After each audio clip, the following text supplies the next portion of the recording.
tous ici, moi c'est un démo. Et là, présente le projet, c'est un démo sur des All Kick Step. Moi je suis un rappeur à la base des Tarterets.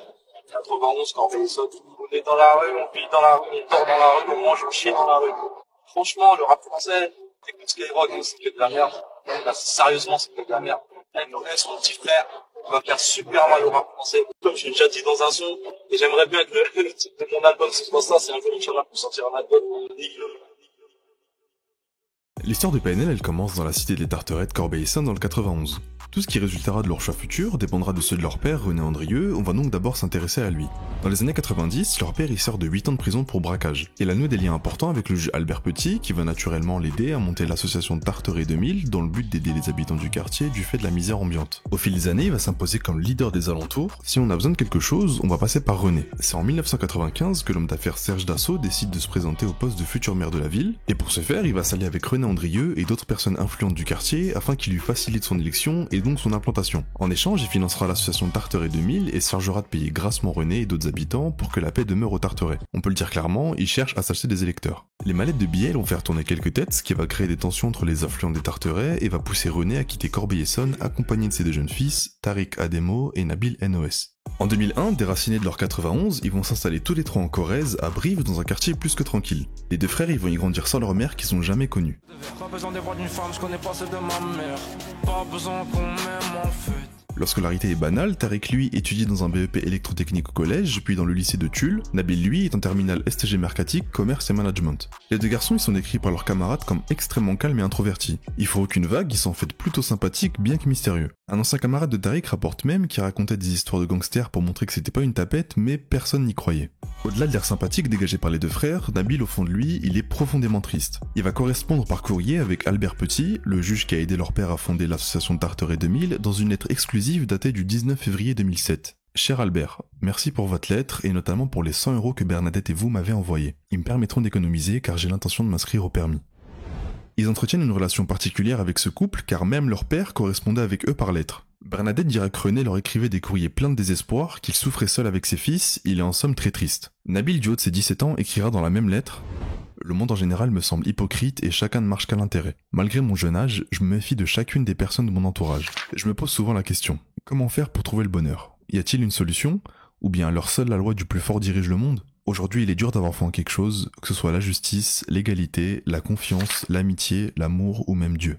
Les temps sont tellement durs. » Déjà en 2007, on pouvait lire la mélancolie et la haine qui a habité les deux frères. C'est durant cette même année que du jour au lendemain, ils vont quitter Brive pour revenir en Île-de-France, mais cette fois-ci chez leur grand-mère paternelle dans la cité Gagarine à Ivry-sur-Seine. C'est là-bas qu'ils vont faire la connaissance du duo DTF, avec qui ils se lieront d'amitié jusqu'à aujourd'hui. Dès 2008, Ademo va se lancer dans le rap en solo et va sortir son premier projet, le son des Halls Volume 1. Ils vont peu de temps après rentrer à la maison, dans leur cité des Tarterets. Ademo en profitera pour délivrer le second volume de sa mixtape, tandis qu'NOS, lui, va sortir son premier projet en 2011, 365 jours pour percer.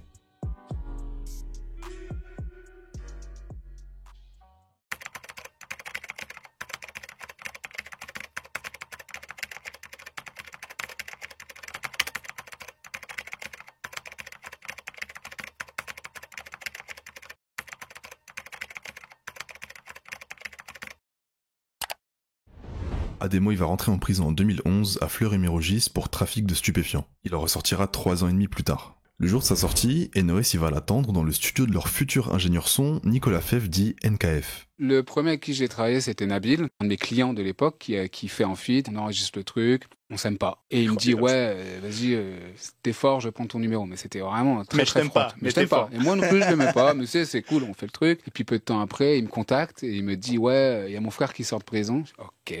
Ça commence bien.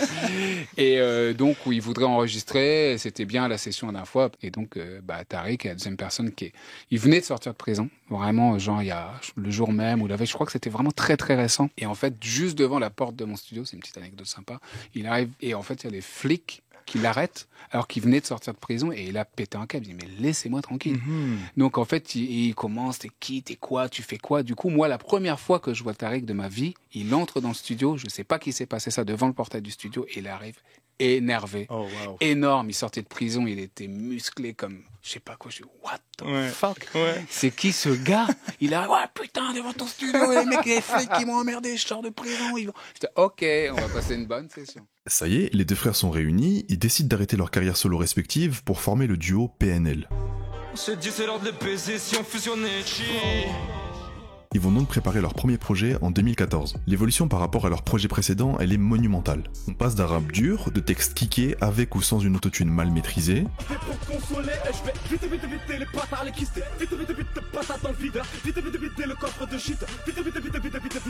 à un rap majoritairement cloud et mélancolique. Je vis, serre, je m'en vais. Je vis, serre, je vis, serre, je m'en vais. Je vis, serre. Ils vont monter leur propre label QLF Records sous lequel va voir le jour leur premier projet, Que la famille. L'album il sort en mars 2015 et il est bien accueilli par le petit public. Les médias Bouscapé et Click vont relayer l'album, donnant un coup de pouce non négligeable au duo. L'empreinte de PNL va se propager partout sur les réseaux et leur carrière va connaître un tournant décisif lorsque le premier extrait de leur prochain album, Le Monde Chico, est dévoilé. Le monde ou rien. Ouais, moi ça me convient. Le morceau a l'effet d'un raz-de-marée. PNL entre dans une nouvelle dimension. Ils deviennent le duo incontournable et la hype autour d'eux ne va cesser de grandir. À l'heure actuelle, le clip totalise 140 millions de vues. Rien que ça. Ils vont continuer à sortir des clips en attendant la sortie de l'album prévue pour octobre 2015. C'est durant ce laps de temps que PNL va user d'une communication encore jusque-là jamais vue. Pour la promotion du Monde Chico, ils seront présents chez Planet Rap à Skyrock pendant une semaine. Petit détail, ils vont pas s'y rendre physiquement, mais ils vont envoyer pour leur premier jour un singe, en référence à Mowgli, figure omniprésente dans leur texte. Chaque jour de la semaine, le studio est décoré avec des références à leur univers. Les jours suivants, ils s'y rendront toujours pas physiquement, et ils le feront d'ailleurs jamais. Dans la continuité de la promotion de l'album, ils vont collaborer avec Bouscapé sur du merch, et ils prévoient de faire une interview ensemble. En fait, au moment de la sortie du Monde Chico de PNL, on parlait beaucoup avec eux. En l'occurrence, moi, je parlais beaucoup avec Nabil et NOS. Au moment où le projet il sort, ils viennent vers nous pour prendre du marketing et tout chez nous. Déjà, faut savoir que les mecs étaient super précis sur ce qu'ils voulaient. Au moins une dizaine de propals qu'on a dû réajuster, etc. Déjà, Nabil, il m'appelle pour me remercier pour tout ce qu'on a fait, pour le suivi et tout qu'on a fait. Ça, c'est des choses quand même qui sont assez rares. Très rares. Et après, on devait se capter parce qu'il devait en gros, il devait payer la campagne. Et du coup, il vient en bas du bureau en voiture avec son pote, on discute. Voilà, il me remercie pour tout ce qu'on a fait, nous, sur Bouscapé. Je lui souhaite bon courage, etc. On se met dans la voiture. Et après, donc, il me paye la campagne. Il me dit, t'as vu, ça change... Je me rappelle de la phrase qu'il a dit, t'as vu, ça change rien. Je donne toujours de l'argent à des noirs dans une voiture. C'était marrant. Petit problème pour l'interview, la chaîne Click elle est également intéressée et les deux médias ils vont se battre pour avoir l'exclusivité de la première interview de PNL sans réussir à s'entendre. Eh bien il n'y aura pas de jaloux parce que PNL va tout simplement annuler l'interview et ils n'en donneront plus jamais. Tu vois, il était question d'une interview qu'on devait faire ensemble. Et au final, il y a eu des discussions, ça allait quasiment se faire et tout. Ce qu'il y a, c'est qu'il y a un autre média qui est Click, je peux le dire.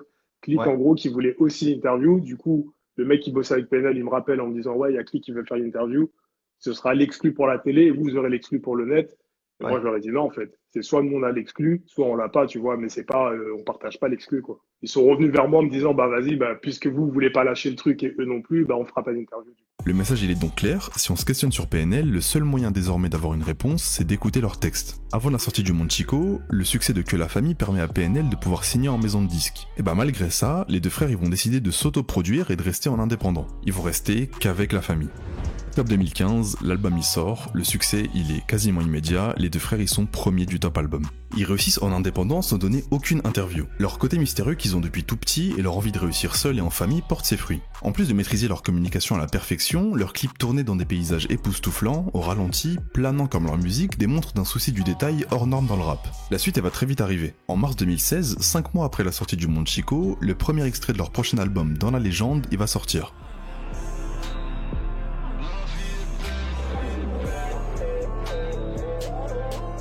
Les deux frères vont délivrer un clip d'une rare beauté pour l'époque. Seulement un mois après ce clip, ils sortent le clip du morceau Da, un hit instantané.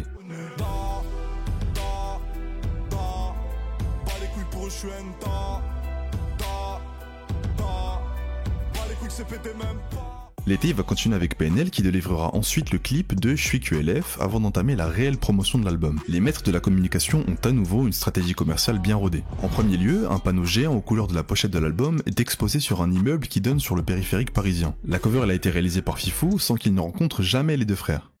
Mathieu. Donc Ademo m'a appelé en me disant voilà, on va être transparent, on a aussi notre proposition qui nous plaît. Donc si tu veux qu'on t'aide un peu plus, on recherche la couleur orangée. Et pendant 3 mois, ça a été le suspense. Jusqu'au bout, je savais pas si j'étais sélectionné, mais ils ont quand même joué le jeu. En tout cas, c'est surtout Ademo avec lequel je communiquais énormément. Ça a été par-ci par-là, des petites indications jusqu'à la pochette finale. L'album il sera disponible en 2 versions, rose et jaune. Pour couronner cette communication inédite, la veille de la sortie de l'album, le clip Na est dévoilé. Il sera la première partie d'une série de clips courts-métrages mettant en scène la vie de Tariq et Nabil. Tu l'attends rêver, j'ai pas fini clochard. Nanané. Grosse te pute, tu me jalouses. En regardant YouTube, tu me jettes l'œil.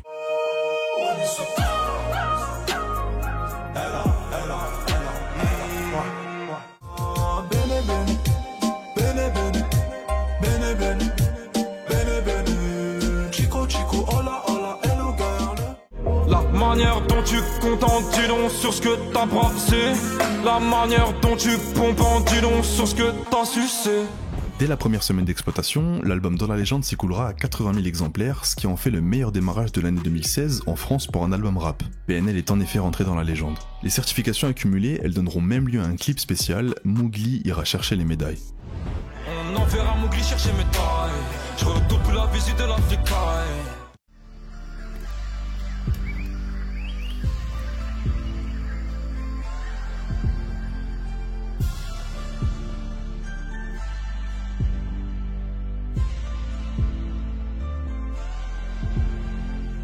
Pour clôturer cette page de leur carrière, ils vont partir en tournée dans toute la France. Ils seront même invités au festival américain Coachella, mais ils ne pourront pas s'y rendre à cause du casier judiciaire d'Ademo ou bien du visa, c'est un peu flou. La tournée se déroulera quant à elle sans aucun souci. En novembre 2017, la tournée elle s'achèvera sur un Bercy encore aujourd'hui iconique. Laisse-les chanter, laisse-les chanter.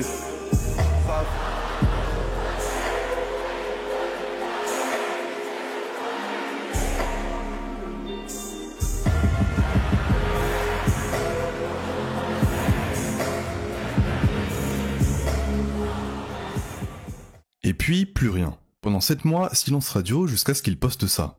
Ça recommence. Puis ça, et puis ça.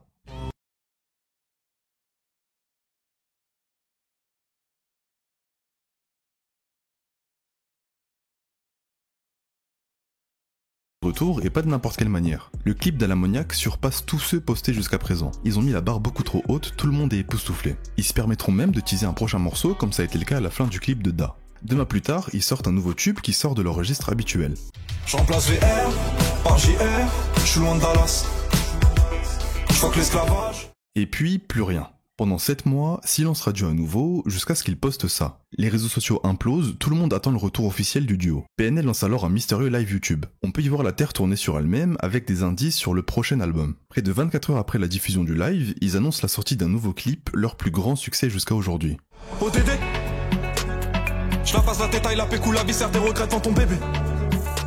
Après avoir conquis le monde, PNL s'est offert la Tour Eiffel. Ils ont d'abord clippé à des kilomètres de celle-ci, puis en face de celle-ci, puis ils y ont assis leur domination sur le rap. À l'heure actuelle, le clip totalise 220 millions de vues, dont 12 millions les premières 48 heures en totale indépendance. PNL est au sommet. Ils en profitent pour annoncer à la fin du clip la sortie de leur 4e album, Deux Frères. Pour ne pas changer, la communication autour de l'album, elle va être à nouveau inédite. Comme pour le précédent, 2 versions seront disponibles, l'une incluant le titre Capuche et l'autre le titre Frontière. Le jour de la sortie de l'album, une collaboration avec Uber permettra de commander gratuitement une course et de monter à bord d'un véhicule décoré aux couleurs de la pochette tout en pouvant découvrir l'album.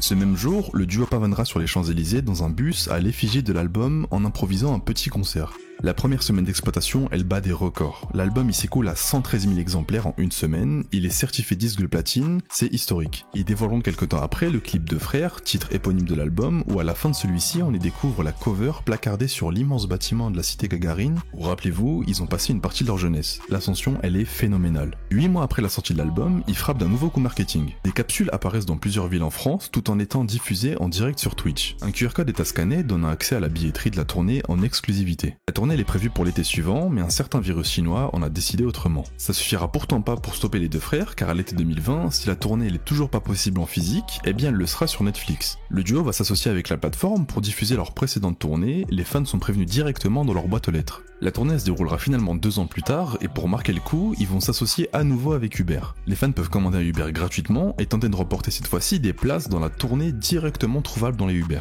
La tournée elle s'achèvera le 27 mai 2022, à la suite de 4 Bercy consécutifs, eux-mêmes précédés de dates iconiques. Parti de rien, PNL a su se démarquer de la masse en imposant sa propre identité aussi bien dans ses textes que dans ses images ou encore dans son marketing. Les deux corbeil-essonnois partis de rien ont conquis le monde, attirant même l'attention des plus grands. Malgré que tout réussisse aux deux frères, ils vont tout au long de leur carrière laisser transparaître une profonde tristesse, nostalgique d'une époque si lointaine et pourtant si proche. Ils ont réussi certes, mais sont-ils vraiment heureux? Le bonheur cherché par Tariq et Nabil depuis petit a-t-il été comblé par le succès? NOS écrivait déjà ces mots en 2007 dans sa lettre adressée à Bernadette Petit. Même si nous venions à nous en sortir, cela ne changerait pas le visage du monde. Les gens sont de plus en plus froids, à croire que nos cœurs se glacent. J'ai l'impression de vivre chaque jour dans le passé, nostalgique d'une certaine époque. Je ne me vois pas dans l'avenir qui m'a l'air si sombre.